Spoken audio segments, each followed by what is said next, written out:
గతేడాది వారాహి యాత్ర సందర్భంగా వాలంటీర్లపై వ్యాఖ్యలు చేసిన జనసేన అధినేత పవన్ కళ్యాణ్పై క్రిమినల్ కేసు నమోదైంది. వచ్చే నెల 25న కోర్టుకు హాజరు కావాలంటూ నోటీసులు జారీ చేశారు. వాలంటీర్లపై అనుచిత వ్యాఖ్యలు చేశారంటూ పవన్పై కేసు నమోదైంది. తాడికొండ మండలం కంథేరు వాలంటీర్ పవన్పై ఫిర్యాదు చేశారు. సెక్షన్ 499, 500 కింద క్రిమినల్ కేసు నమోదయ్యింది. పవన్ కళ్యాణ్ను గుంటూరు కోర్టు నోటీసులు జారీ చేసింది. మొత్తం మీద గతేడాది వారాహి యాత్ర సందర్భంగా ఏలూరులో పవన్ కళ్యాణ్ వాలంటీర్లను ఉద్దేశించి చేసిన వ్యాఖ్యలు తమను నొప్పించాయంటూ వాలంటీర్లు కేసు పెట్టారు. వాలంటీర్ల ద్వారా కొంత గోప్యత కలిగిన సమాచారాన్ని బహిర్గతం చేస్తున్నారంటూ ఆయన ఆరోపించారు. అలాగే మహిళలకు దీని ద్వారా ముప్పు ఏర్పడిందంటూ గతంలో పవన్ కళ్యాణ్ చేసిన వ్యాఖ్యలు సంచలనం రేపాయి. ఈ నేపథ్యంలో తాజాగా జనసేన అధినేత పవన్ కళ్యాణ్పై క్రిమినల్ కేసు నమోదైంది. వచ్చే నెల 25న కోర్టుకు హాజరు కావాలంటూ నోటీసులు జారీ చేశారు. వాలంటీర్లపై అనుచిత వ్యాఖ్యలు చేశారంటూ పవన్పై కేసు నమోదైంది. తాడికొండ మండలం కంథేరు వాలంటీర్ పవన్పై క్రిమినల్ కేసు పెట్టారు. పవన్ కళ్యాణ్కు గుంటూరు కోర్టు నోటీసులు జారీ చేసింది. మా ప్రతినిధి రామారావు లైవ్లో జాయిన్ అవుతున్నారు. రామారావు, పవన్ కళ్యాణ్పై గతేడాది చేసిన వాలంటీర్లపై చేసిన వ్యాఖ్యలకు సంబంధించి తాజాగా కేసు నమోదైనట్టుగా తెలుస్తుంది. దీనికి సంబంధించి తాజా అప్డేట్స్ ఏంటి? రామదాస్, ఏదైతే గత ఏడాది జూలైలో ఏలూరులో వారాహి యాత్రలో పవన్ కళ్యాణ్ వ్యాఖ్యలు చేశారో, ఏదైతే రాష్ట్రంలో మహిళలు అదృశ్యం అవుతున్నారు, దీని వెనక వాలంటీర్ల పాత్ర ఉంది. ఎందుకంటే వాలంటీర్లు అందరి సమాచారం సేకరిస్తున్నారు, అలాగనే ఒంటరి మహిళల సమాచారం కూడా సేకరిస్తున్నారు. సో ఇదంతా వీటి వెనక వైసీపీకి సంబంధించిన ముఖ్య నాయకుల హస్తం ఉందని చెప్పి తనకు కేంద్ర నిఘా వర్గాల నుంచి సమాచారం ఉందని చెప్పడం జరిగింది. అలాగనే దీంతో పాటు మొత్తం రాష్ట్రంలో 30,000 మంది అమ్మాయిలు అదృశ్యం అయితే 14,000 మంది తిరిగి వచ్చారు. మిగతా 16,000 మంది పరిస్థితి ఏందని కూడా ఆయన ప్రశ్నించినటువంటి పరిస్థితి ఉంది. ఇక్కడ వాలంటీర్లనే ప్రధానంగా టార్గెట్ చేస్తూ ఆయన మాట్లాడటం జరిగింది. సో దీనికి సంబంధించి అప్పట్లో పెద్ద ఎత్తున వాలంటీర్లు ఆందోళన కూడా చేశారు. దీనికి సంబంధించి గుంటూరు జిల్లా తాడికొండ మండలం కంతేరుకు చెందిన వాలంటీరు ఫిర్యాదు చేయడం జరిగింది. ఆ ఫిర్యాదుతో గుంటూరు జిల్లా కోర్టు పరిశీలించి కేసు నమోదు చేసింది. క్రిమినల్ కేసు సెక్షన్ 499, 500 కింద క్రిమినల్ కేసు నమోదు చేసి ఆ కేసును 4వ అదనపు జిల్లా కోర్టుకి బదిలీ చేసింది. సో దీంతో 4వ అదనపు జిల్లా కోర్టు న్యాయమూర్తి శరత్ కుమార్ పవన్ కళ్యాణ్కు నోటీసులు జారీ చేశారు. వచ్చే నెల మార్చి 25న విచారణకు హాజరు కావాలంటూ కూడా ఆయన నోటీసులు జారీ చేయడం జరిగింది. ప్రస్తుతం పవన్ కళ్యాణ్ మీద గుంటూరు జిల్లాలో క్రిమినల్ కేసు నమోదవటం అనేది రాష్ట్రంలో హాట్ టాపిక్ గా మారింది.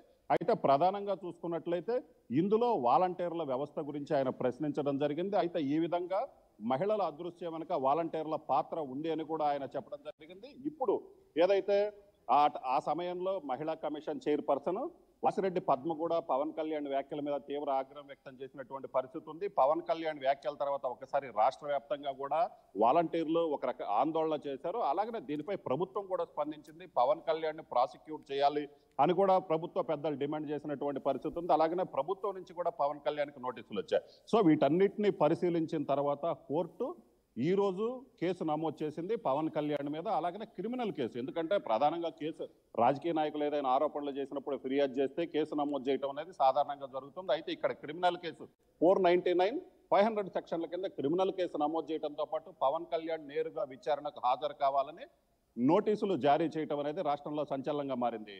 రామ్దాస్, రైట్. అయితే ఈ ప్రస్తుతానికి ఈ సెక్షన్ల కింద నమోదైన కేసుకు సంబంధించి ఎలాంటి తీవ్రత ఉండే అవకాశం ఉంది? అంటే పవన్ కళ్యాణ్ కోర్టుకు హాజరయ్యే అవకాశాలు ఉన్నాయా?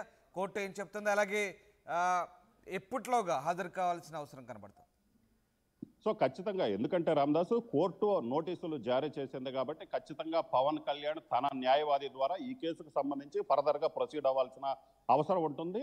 అయితే దీనికి సంబంధించి పవన్ కళ్యాణ్ ఏదైతే ఆరోపణలు చేశారో రాష్ట్రంలో మహిళల అదృశ్యం వెనుక వాలంటీర్ల పాత్ర ఉందని, ప్రధానంగా వాలంటీర్లను అవమానిస్తూ ఆయన మాట్లాడారు. వాలంటీర్ల మనోధైర్యాన్ని దెబ్బతీస్తూ ఆయన మాట్లాడారని చెప్పారు. అలాగనే కేంద్ర నిఘా వర్గాల నుంచి కూడా తనకు సమాచారం ఉందని చెప్పిన నేపథ్యంలో పవన్ కళ్యాణ్ చేసినటువంటి ఆరోపణలకి ఆధారాలు ఏదైతే ఉన్నాయో ఆధారాలు ఇప్పుడు కోర్టుకు సబ్మిట్ చేయాల్సినటువంటి పరిస్థితి అయితే ఉంది. ఎందుకంటే ఆల్రెడీ ఆయన కేంద్ర నిఘా వర్గాలు తనకు సమాచారం అందించాయి. అమ్మాయిల అదృశ్యం వెనక వైసీపీలోని ప్రభుత్వ పెద్దల హస్తం ఉందని కూడా తనకు నిఘా వర్గాలు చెప్పాయని చెప్పడం జరిగింది. సో ఈ ఆరోపణలకు సంబంధించి పవన్ కళ్యాణ్ ఖచ్చితంగా తన అడ్వకేట్ ద్వారా కోర్టులో వాటికి సంబంధించినటువంటి వివరణ ఇవ్వాల్సి ఉంటుంది. అలాగనే దానికి సంబంధించినటువంటి ఆధారాలు కూడా సబ్మిట్ చేయాల్సిన అవసరం ఉంది. అయితే 25న పవన్ కళ్యాణ్ వ్యక్తిగతంగా కోర్టుకు హాజరు కావాలని చెప్పినప్పటికీ ఆయన హాజరవుతారా లేదంటే, ఎందుకంటే అప్పటికే ఎలక్షన్ మూమెంట్ స్టార్ట్ అవుద్ది. ఆల్మోస్ట్ మార్చి 20 తర్వాత ఇప్పటికే ఎలక్షన్ మూమెంట్ స్టార్ట్ అయినటువంటి పరిస్థితి ఉంది. ఆయన పర్యటనలు కూడా రెడీ చేసుకుంటున్న నేపథ్యంలో తన లాయర్ ద్వారా, అడ్వకేట్ ద్వారా ఫర్దర్ గా ప్రొసీడ్ అయ్యే అవకాశాలు అయితే మనకు కనిపిస్తున్నాయి. ఎందుకంటే అప్పట్లో ఎలక్షన్ ప్రచారాలు మార్చి 25 అంటే ఎలక్షన్ ప్రచారాలు భారీ స్థాయిలో జరుగుతున్న నేపథ్యంలో ఇప్పటి వరకు అయితే రామారావు గతేడాది చేసిన వ్యాఖ్యలు ఇప్పుడు తాజాగా కేసు నమోదు కావడం, అంటే ఎన్నికలు సమీపిస్తున్న వేళ తాజాగా కేసు నమోదం పట్ల దీనికి సంబంధించి ఎట్లాంటి చర్చ జరుగుతుంది పొలిటికల్ సర్కిల్లో? ముఖ్యంగా పవన్ కళ్యాణ్ ఇటు ఎన్నికలు సమీపిస్తున్నాయి, అటు పొత్తుల రాజకీయాలు నడుస్తున్నాయి, మరోవైపు దగ్గర పడుతున్న కొద్దీ ఎన్నికల సమయం దగ్గర పడుతున్న కొద్దీ ఈ కేసు నమోదవడం, దీనికి సంబంధించి ఎట్లాంటి చర్చ, ఎట్లాంటి ఊహాగానాలు నడుస్తున్నాయి?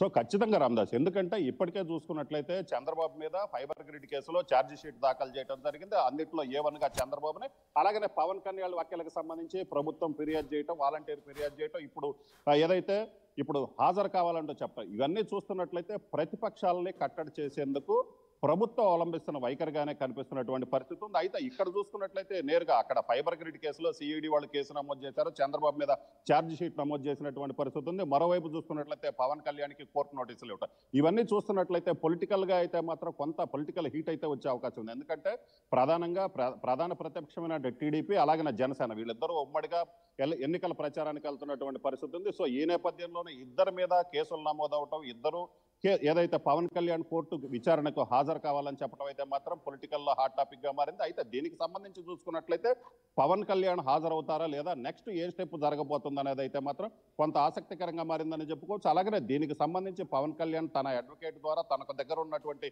ఆధారాలు కావచ్చు, అలాగనే డేటాకి సంబంధించి కావచ్చు. ఎందుకంటే ప్రధానంగా ఇక్కడ మిస్ అయ్యారు అని చెబుతున్నారు. అలాగనే కొంతమంది 14,000 మంది తిరిగి వచ్చారు, మిగతా 16,000 మంది పరిస్థితి ఏంది, వాళ్ళు ఎక్కడున్నారు, ఆ కేసులు ఏం చేశారని కూడా చెప్పడం జరిగింది. సో ఈ నేపథ్యంలో ఆ పవన్ కళ్యాణ్ తన దగ్గర ఉన్నటువంటి డేటా ఏదైతే ఉందో ఆ వాటిని సబ్మిట్ చేసే అవకాశం ఉంది. సో దీనికి సంబంధించి నెక్స్ట్ ఏం జరుగుద్ది అనేది అయితే మాత్రం రాజకీయ వర్గాల్లో ఆసక్తి నెలకొంది. Ramdas, right, thanks for the update Ramarao.